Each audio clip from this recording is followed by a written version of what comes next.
Okay, so good day everyone. Now, for today, we're going to have a discussion about the e-governance master plan or the EGMP in our country. So EGMP in the Philippines serve as a comprehensive strategic roadmap for the digital transformation of government services and operations. So it developed by the new department, of course, Department of Information and Communication Technology. And the EGMP outlines the vision, goals, strategic, and action plans for leveraging information and communication technologies to enhance governance, improve service delivery, and promote transparency and efficiency in the public sector. So at its core, the EGMP aims to harness the potential of digital technologies to modernize government operations and make public services more accessible, responsive, and citizen-centric.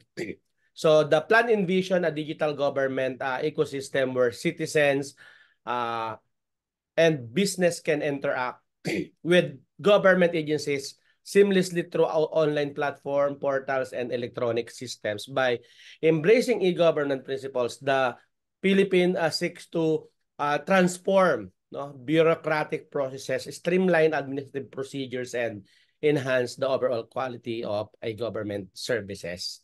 And to give us more details about the topic, let us all welcome our presenter. Go ahead, ma'am. Okay, good afternoon, sir. Good afternoon, classmates. I am audible po. Naririnig po ako. Yes, ma'am. Go ahead. So my report po is on e-government master plan of the Philippines. So we have the e-government master plan 2022. So this was crafted during the administration of President Rodrigo Duterte. So itong e-government master plan, meron po itong 4 chapters. So meron sa overview, e-government and national development. Chapter 3 is state of e-governance in the Philippines at saka yung chapter 4 ay yung EGMP 2022 building blocks and strategies. So I summarize po itong yung e-government master plan 2022.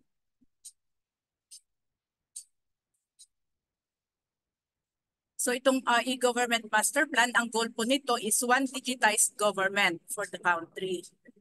Ang new e-government ecosystem, this is yung EGMP 2022 is the successor of the EGMP 2013-2016, which was also built upon previous ICT plans.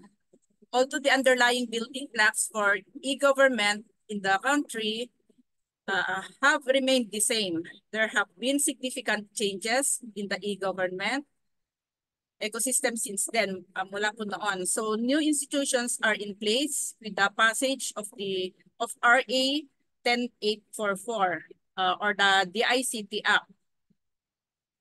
Together with its 3 attached agencies, the National Privacy Commission, the National Telecommunications Commission, or yung NTC, and the Cybercrime Investigation and Coordination Center. So, identified in the Philippine Development Plan 2022,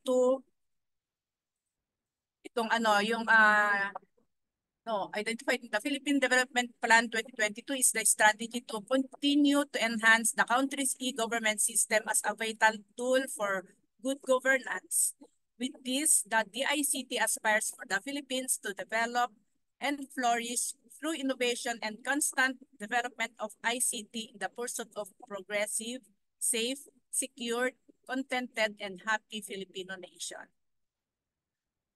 So ito po, doon po sa nakalagay din po doon sa ating Philippine Development Plan 2022 to 2028. Nakalagay din po doon yung strategy framework to practice good, yung accelerate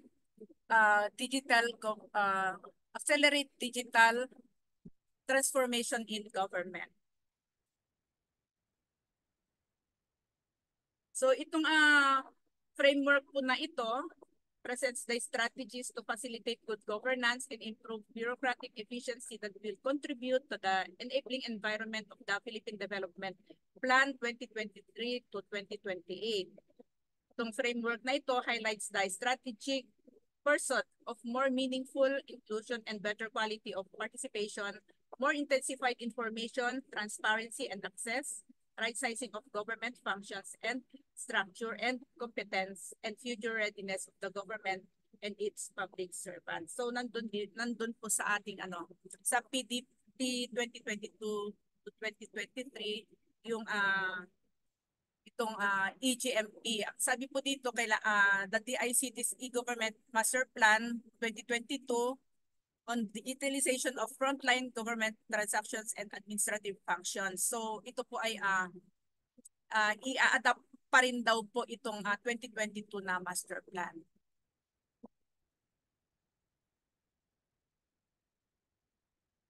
So yung accelerate digital transformation in government, nakalagay po doon sa ating PDP 2022 to 2013. This is due to the COVID-19 pandemic response, emphasize the importance of digital information and services.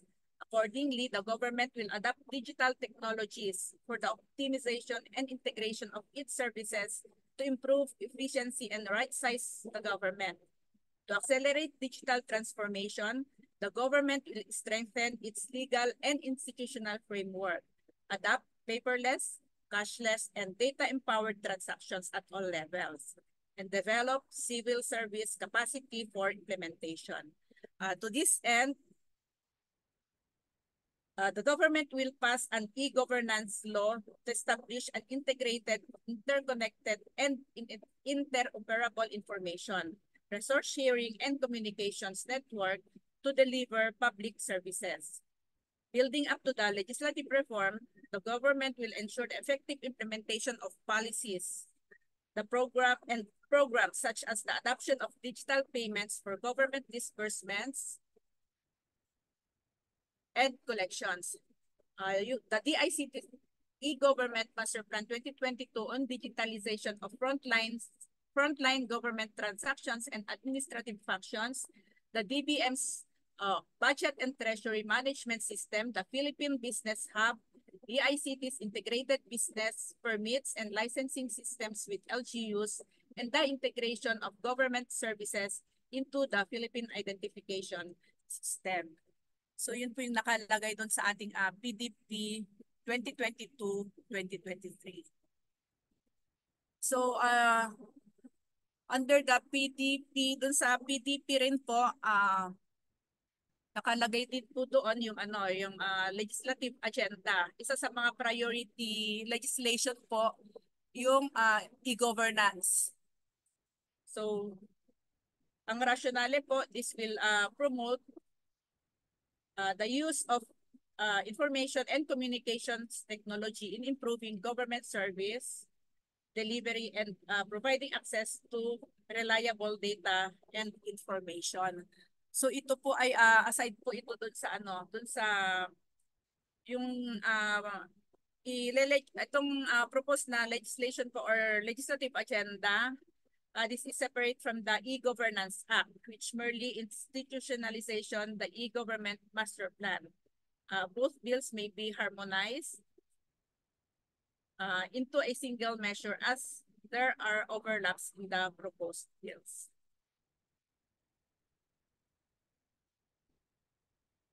So, ano ba yung role ng ICTs in the Philippine government? So, ito po yung mga nakalagay doon sa ating master plan. So, the Philippines 1987 Constitution states that communications and information plays a vital role in nation building.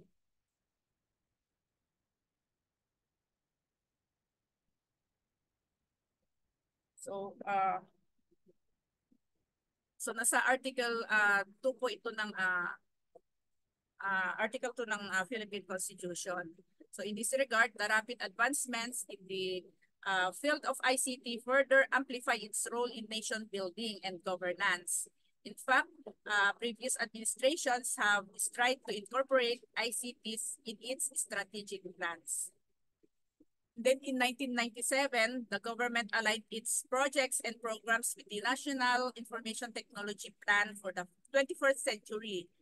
At the turn of the millennium, responding to the need to streamline strategies of various government agencies, handling ICT policies, as well as to foster focused leadership, the Information Technology and Electronic Commerce Council was established as a policy-making body of the Philippines, providing direction in achieving the vision of an electronically enabled Philippines capable of participating in and contributing to the global new economy. Further to this, there was the Government Information System Plan 2000 with the vision of improvement of the quality of living through ICTs. Subsequent plans include the Philippine Strategic ICT Roadmap 2006 to 2011 and the Philippine Digital Strategy or PDS 2011 to 2016. And finally, in the preceding administration, the Information and Communications Technology Office came up with the E-Government Master Plan 2013 to 2016, which envisioned a digitally empowered and integrated government that provides responsive and transparent online citizen-centered services for globally competitive Filipino nation.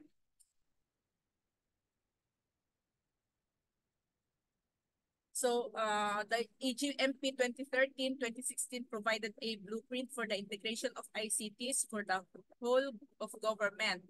It adopted an approach that supported the PDP 2011 to 2016 and was operationalized through the medium-term ICT Harmonization Initiative or yung MIDHI for government interoperability, collaboration, and shared services. Among the e-government projects showcased, the plan was the Integrated Government Philippines or iGovPhil. It was aimed at maximizing the use of ICT resources through shared ICT infrastructure and services for government agencies. So, dun po tayo sa nung ginawa po itong ICT. So, itong EMGP. So, nag-identify po sila ng or na-identify po doon yung state of e-governance of the Philippines from 2013 to 2016.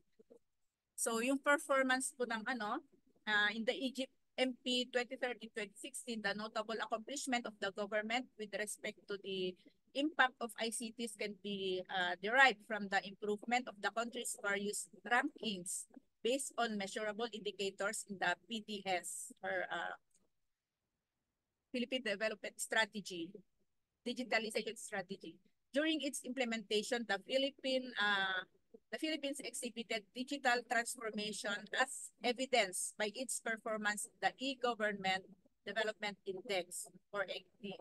Online presence and availability of more government data, among others. So yung performance of the Philippines in EGD and EPI, the United Nations assesses e-government development of member states through the EGD and the e-participation index. The EGD measures the capacity of government to maximize ICTs in the delivery of public services. The Philippines positively transitioned from medium EGD to high EGD in 2016 due to the comprehensive efforts of the government aimed at improving provision of online services. On the other hand, the EPI considers the level of engagement the government has with their constituents. Specifically, by means of ICTs. It examines the availability of online information or e-information, online public consultations, e-consultation and citizen involvement in the decision-making process or e-decision making. UN e-government survey 2018. So ito po ay source po nito ay sa UN e-government survey 2018 sa page 112. The Philippines advanced 48 positions in terms naman of EB ranking from 67 in 2016 to 19 in 2018 out of 193 countries with a score of 0.9382. This is above the 2018 EPI world average of 0.59, 5491. Sa online services naman, websites were originally seen as the primary e-government channel for providing information and services to citizens. In this regard, the e-government fund in 2013 served as a catalyst for e-government in the Philippines and pioneered the adoption of ICT in establishing web presence and automation of government processes that can enhance government to government and government to citizen services based on web presence monitoring regularly conducted by the DICT, national government agencies with web presence improved naman siya by 7.41 percentage points between 2016 and 2017. Yung mga NGAs with inaccessible web presence was reduced from 2.51% in 2016 to 2.21 in 2017, while those without were considerably decreased from 11.91 to 4.80% in the same year. Doon sa Open Government and Government Data Online, since 2014, the Open Data Portal or www.data.gov.ph has hosted more than 3,300 government data files and information on public expenditure, agriculture, transportation, education, and others. Relative to this, in 2017, the Philippine Statistics Authority launched the OpenStat or yung HTTP openstat.psa.gov.ph. To ay online platform that makes available to the public different statistical data collected and complied by the government. Also, with the several digital governance initiatives in budget transparency, the Philippines scored 64 over 100 in the 2015 Open Budget Index, a global comparative budget transparency participation and accountability measure among 115 countries. In 2017, the country improved by 3 points, rating which is 67 over 100, landing the country at 19th spot.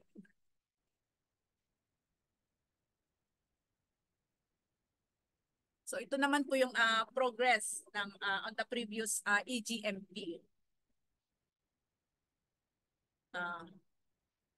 This figure illustrates the building blocks of e-government and identifies the key components of the plan based on EGMP 2013 to 2016. So ito pong building blocks na ito ay nandun po sa chapter 4 nitong master plan. So these building blocks highlight the importance of establishing a stable governance structure of e-government. This involves strengthening institutions for facilitating e-government implementation and serve as the basis for coordination, communication, interaction, and harmonization of actions between key players. The bottom blocks highlighted in blue, the basic infrastructure, registries, data centers, and shared services.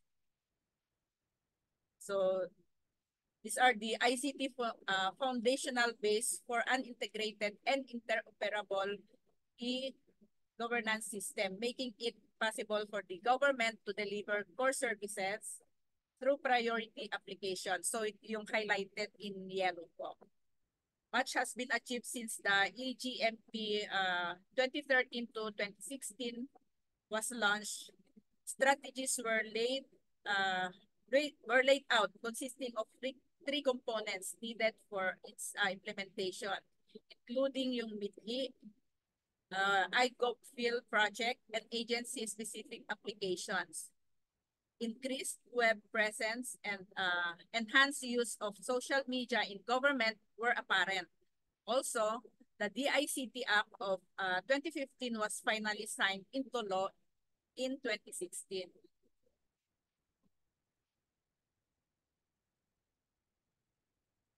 So the challenge, however, was centered on report metrics and monitoring key progress with respect to the EGMP. Such were more difficult to benchmark as the availability of information is limited to the project outcomes instead of impact. Further to this, future demands were less prioritized in evaluating projects and programs of EGMP. So with digital governance initiatives at the onset of ICT use in public administration, the government carries with it forward programs, projects, and policies which will have been institutionalized through the DICT as part of the updated master plan. So the EGMP 2022 moving forward. So the EGMP 2022 was crafted in line with the DICT's mission of establishing a one digitized government for the nation. In so doing, the government shall harmonize and coordinate all ICT initiatives to optimize available government ICT resources, encourage information and resource sharing and database building, and ensure the development and protection of unintegrated government ICT infrastructure.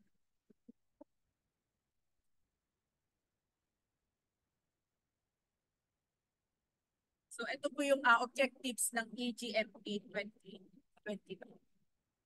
So through the digital transformation of government, EGMP 2022 intends to address the following objectives. So yung optimized government operations, government to government ito. So ito yung to provide a more efficient service delivery platform, integrate e-government systems, enable knowledge, information, and resource sharing as well as database building. Sa engage citizens. So objective po nito is to unlock insights or G2C, unlock insights that improve citizen services for greater connection and participation. Ensure the delivery of digital public services directly to clients are fast, cost-efficient, and accessible. Transform services. So, or G2B, government to business. Facilitate business transactions through a streamlined processing of licenses, permits, and fees. Simplify requirements, streamline procedure. And yung G2E or government to employees, which is empower government employees, deliver productivity gains that improve impact, and to enhance the capacity and capability of government workforce to improve the internal efficiency and public service delivery. So yung EGMP 2022 refines the building blocks of its predecessor plan by considering the enabling trends of the national ICT ecosystem framework, including Internet of Things, artificial intelligence, and big data, among others, as well as the salient provisions of the National Cybersecurity Plan 2022 and National Broadband Plan issued 2016 and 2017, respectively. So the foundation upon which the structure of e-government has been transformed from infrastructure infrastructure to infrastructure, catering to digital applications, systems, and services. The stability of foundational ICT infrastructure is crucial as it enhances interoperability within government across regions and with citizens who need to access services. It will also address the demands of the entire bureaucracy, including all branches and levels of government, thereby justifying the whole of government approach to achieving a one digitized government. So tingnan po natin itong EGMP 22 Building Blocks and Ecosystem. So ito po yung building blocks and ecosystem. So the wall that frames the structure and in which everything is built in is the e-government framework. The inclusive activities are composed of the government common platform, software standards, and registries. A wide range of stakeholders, government employees, businesses, and citizens shall be engaged in e-governance through the National Government Portal or yung NGP. The NGP shall be the primary gateway of government online services. It contributes to the fulfillment of the ICT's mandate of ensuring universal access to quality, affordable, reliable, and secure ICT services. NGP will allow faster and easier delivery of public services and reduce the number of visits of the public to agencies for government transactions as stipulated in the State of the Nation Address noong 2016. So the NGP is a DICT commitment to ensuring people-centered, clean, and efficient governance as part of enhancing the social fabric, whether internally to government employees, or between government agencies or yung G2G, or with external clients, yung G2B or business, at saka yung citizens or yung G2C. Contributing to the protection of the e-governance structure, policies, and system is a whole of government security system that provides for technological, human, and organizational interventions amidst a field that is in constant and rapid change. So a secure and connected infrastructure and environment is necessary to ensure reliability, effectiveness,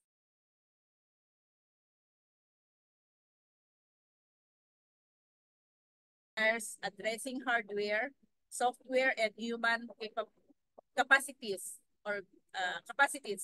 through capability development and trainings on emerging technology trends as identified. So ano yung expected outcome nitong EGMP 22? So ito po yung mga expected outcomes.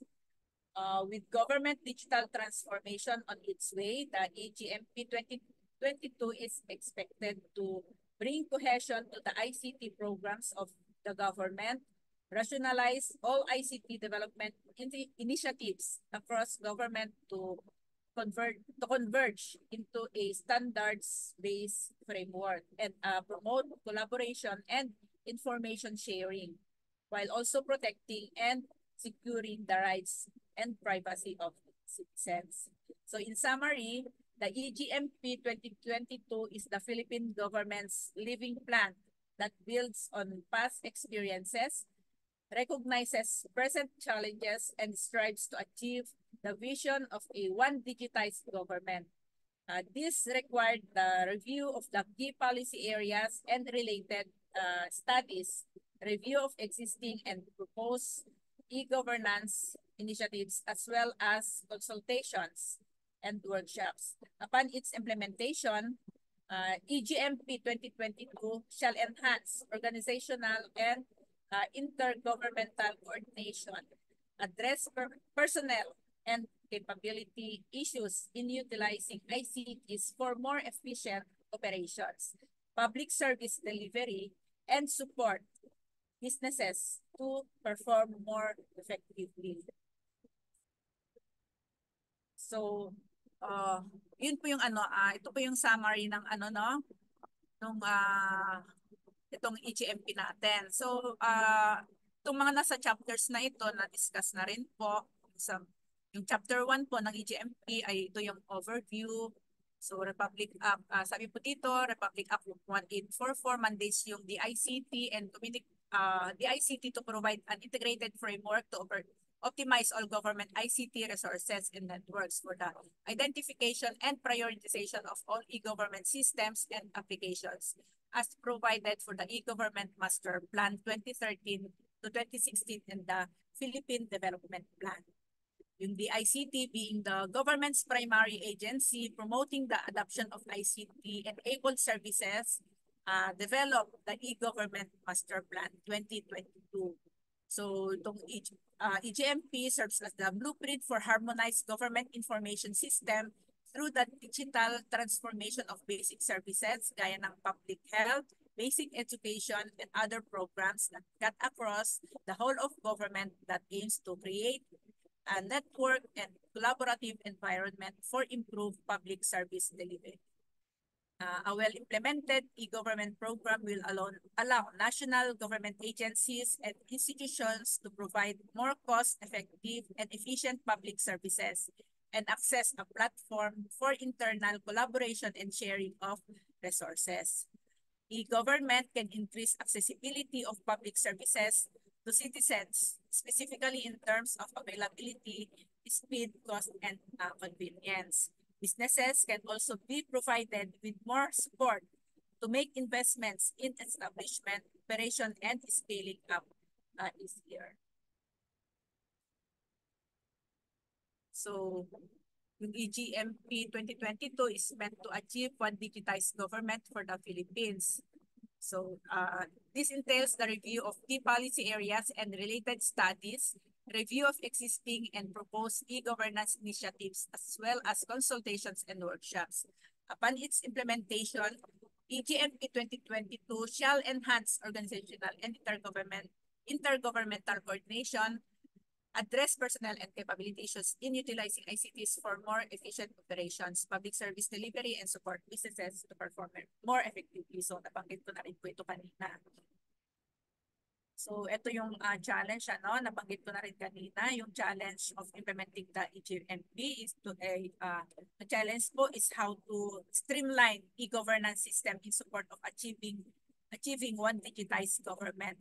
At this onset, the comprehensive organizational development of the DICT entails developing people, policies, process, and infrastructure, which are responsive in meeting the challenges and goals set out in this document. So, about sa DICT, so ito po yung ito yung vision ng DICT. So, the DICT aspires for the Philippines to develop and flourish through innovation and continuing development of ICT in the pursuit of a progressive, safe, secure, contented, and happy Filipino nation, such as the DICT envisions. So in order to attain yung vision, the DICT commits to provide every Filipino access to vital ICT infrastructure and services. Ensure sustainable growth of Philippine ICT-enabled industries, resulting to creation of more jobs. Establish a one digitized government, one nation, support the administration in fully achieving its goals, and be the enabler, innovator, achiever, and leader in pushing the country's development and transition towards a world-class digital economy. So, paano po na-develop itong EGMP? The crafting of the EGMP involved various stakeholders, starting from the design, conceptualization, and development of the plan to its comprehensive implementation. It required participation of NGAs in planning the establishment of a secure and up-to-date e-government infrastructure. Equally important was for the plan to capture the concerns, contributions, and efforts of citizens, businesses, and other partners. As such, that the ICT conducted a series of focus group discussions in 2017 and identified the requirements of user groups to come up with a relevant and industry-supported plan. The FGD provided the private sector with a channel to privately participate in the development of the EGMP 2020. Government agencies utilize the FGDs as or focus group discussions as a platform to increase their awareness, understanding, and appreciation of available technologies across the full technology stack. So the FGD were structured according to the following areas of discussion. Ito, the FGDs were, ito po yung mga iba't ibang discussions during the FGD, iba't ibang areas. So yung mission to critical frontline client services and partner management system, cyber security and security in that system, financial management systems, yung budget revenue management and accounting systems, payment management systems, data exchange and big data management systems, discussion, support, business intelligence, analytics, and visualization, internal enterprise, network administration, and identity management and management systems, and operations, performance, and general administrative and logistics management system. So ito po yung mga iba't ibang groups na nagkaroon po ng FGD. Yung FGD were supplemented by key informant interviews, monitoring documents, and evaluation reports from various units of the ICT and other agencies. They were analyzed and aligned with regional, national, and sectoral plans related to ICT. A draft of the EGMP 2022 was subjected for consultation and validation internal and external stakeholders noong 2018 prior to its finalization. So yun yung chapter 1. And then sa chapter 2 naman ay pertains to the e-government and national development. So that the ICT leading in addressing the challenge during President Rodrigo Duterte's State of the Nation address 2016, SONA 2016. He said, make use of the computer. I do not want to see people queuing up for government services, waiting under the heat of the sun for permits to be released. This is an observation that many Filipinos experience when dealing with government, whether it is to apply for licenses or passports, seeking medical attention, or availing of loans. So, the DICT, through the EGMP 2022, envisions to improve the country's e-government system in the delivery of public services, increase government transparency, and opportunities for public participation in decision-making. The vision is that this would also bring government, citizens, business community organizations, and other societal groups together in the governance processes. The DICT takes on the leadership role in ensuring e-government in the Philippines shall be realized and operationalized through the EGMP 2022. So the pursuit for achieving the national development priorities related to sustainable development goals is consistent with the UN position to recognize that each country should decide upon the level and extent of its government initiatives. Yung EGMP 2022 is meant to support the programs developed for achieving the results and objectives of the Philippine Development Plan 2022 to 2022 to 20 or 2023 to 2028. Dun sa major strategy na banggit ko na rin kanina, yung major strategy dun sa 2022 to 2023 na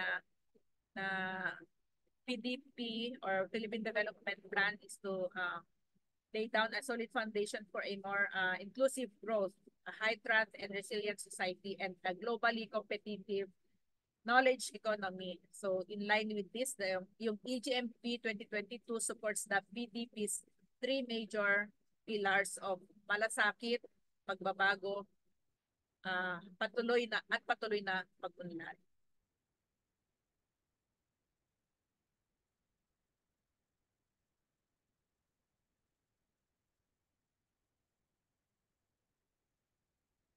So yung EGMP and sustainable development, e-government or the application of ICT in governance, specifically by enhancing government's role in service delivery, public administration, and promotion of participatory democracy has been gaining momentum in many parts of the world. The EGMP is a strategic plan for integration of ICTs for the whole of government. It provides policy directions for government in ensuring the provision of a strategic, reliable, cost-efficient, and citizen-centric ICT infrastructure, systems, and resources as instruments of good governance and global competitiveness. The plan will also promote open governance through the digital transformation of processes involved in delivering services.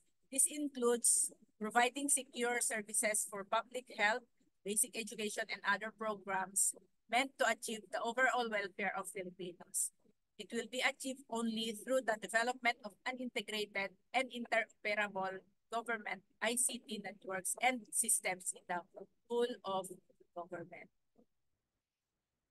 So like other government plans, so goals in the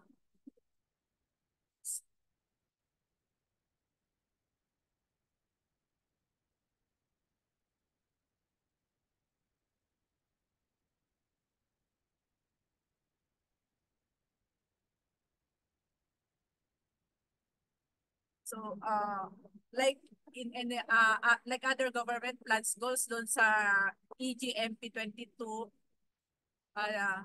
in relation to international commitments, EGMP 2022 is aligned with the PDP 2022 in adapting the whole of government approach in delivering basic services by becoming a one connected government. The objective is for the government to harmonize and coordinate all ICT initiatives to optimize all government ICT resources, encourage information and resource sharing and database building, and ensure the development and protection of an integrated government ICT infrastructure and networks. The expected service delivery model from this can range from a simple collocation of agencies or one-stop shops to an integrated single window and single door approach. For more impact, the government will identify the basket of basic government to citizen services, government to business services, and government to government services. The services and agencies will be clustered according to the citizen life cycle in the case of G2C services, or the business life cycle to G2B services, and then designate the point of service based on ambition natin 2040. Filipinos consider eliminating corruption as an important determinant to achieving a better future. Government must therefore begin the process of confidence building by being clean, fair, and citizen-centered, and in this e-government can play a major role. EGMP 2022 is also a manifestation of the country's commitment to the Asian ICT Master Plan 2020 of improving the quality of life in the country and in the ASEAN region. In particular, the ASEAN ICT Master Plan 2020 identified e-service as the key factor to enhance ASEAN service abilities towards economic sustainability. The growth and integration of ASEAN, as such, regional integration shall form an important consideration in the development of future standards for systems of e-government. So yung chapter 3, yung state of e-governance in the Philippines. So na-discuss ko na po ito sa first part kanina, yung chapter 3. So ito yung So ito yung assessment of the Philippine Digital System.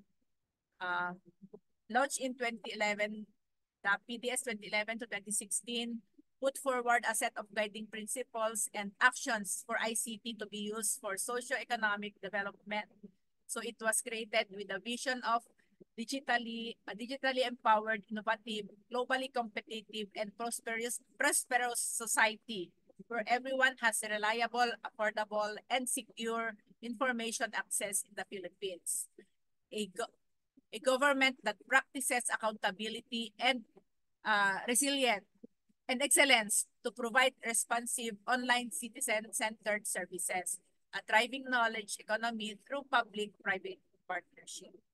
The PDS laid down 4 strategic thrusts, yung transparent government and efficient services, internet opportunity for all people, investing in people, digital literacy for all, and ICT industry and business innovation for national development.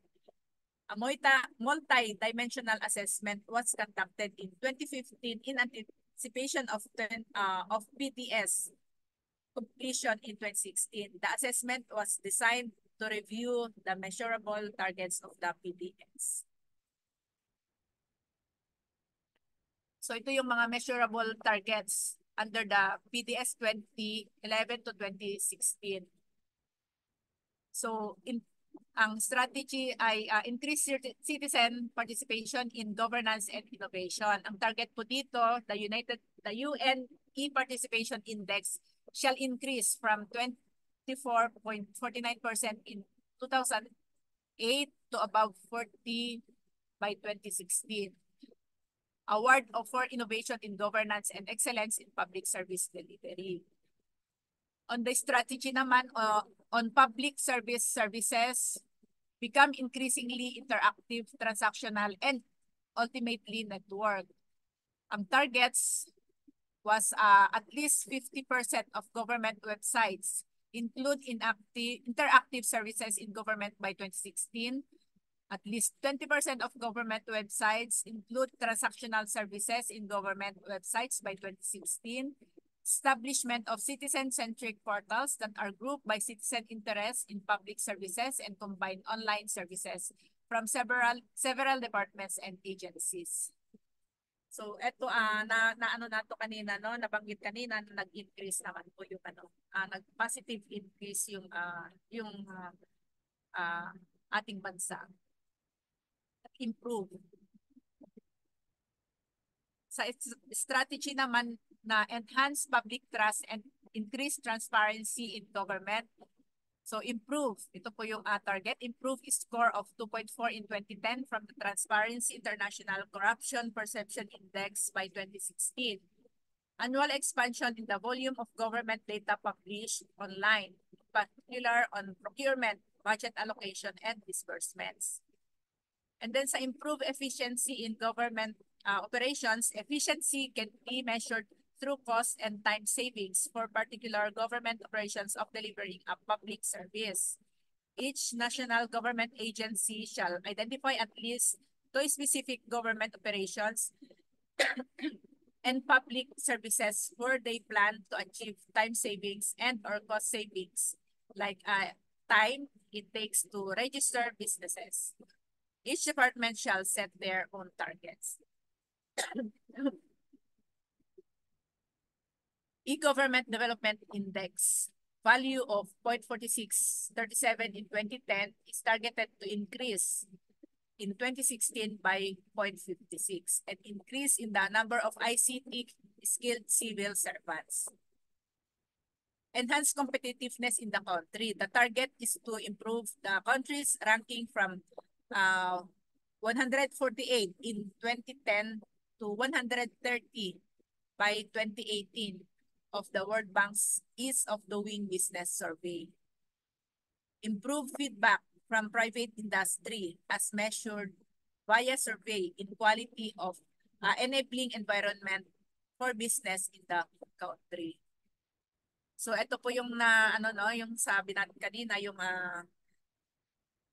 EPI or yung participation index. Ito yung detalye po nung report kanina dun sa first part. So dun yung chapter 4 naman ng EGMP 2022, yung building blocks and strategies, ito po ay na-discuss na rin po dun sa first part. So ito po yung mga parts po ng ating ng EGMP 2022. So which is sabi dun sa ating yung building blocks po, ito po yung nasa first part po natin. Ito po yung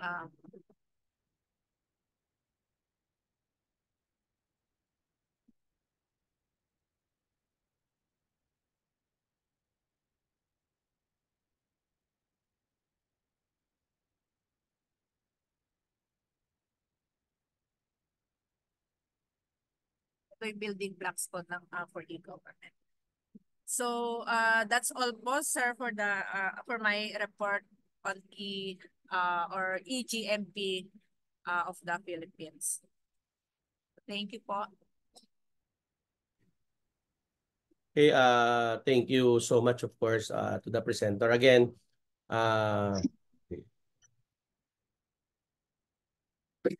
the EGMP outlines several key strategic thrusts and priority areas for e-government development in our country, as presented by, of course, Madam. And she stated the establishment of integrated ICT infrastructure, the adoption of common standards and protocols for data exchange, the digitization of government services, and the promotion of ICT literacy and skills development among government services, and the promotion of ICT literacy. And of course, the plan emphasizes the importance of cybersecurity, data privacy, and ICT governance mechanism to ensure the secure and responsible use of digital technologies in government operations. So the EGMP emphasizes the importance of collaboration and partnership between government agencies, private sectors, initiatives forward, by fostering multi-stakeholder engagement and cooperation. The plan aims to leverage collective expertise, resources, and innovation to accelerate the implementation of e-government projects and achieve shared goals for digital transformation. So as our presenter mentioned, the e-government master plan in the country represent a strategic framework for harnessing the power of digital technologies to improve governance, enhance service delivery, and promote citizen engagement in the public sector. Through its comprehensive approach to e-government, development, the plan seeks to position the country as a leader in digital governance and drive inclusive and sustainable development in the digital age. So I think that's it for this topic.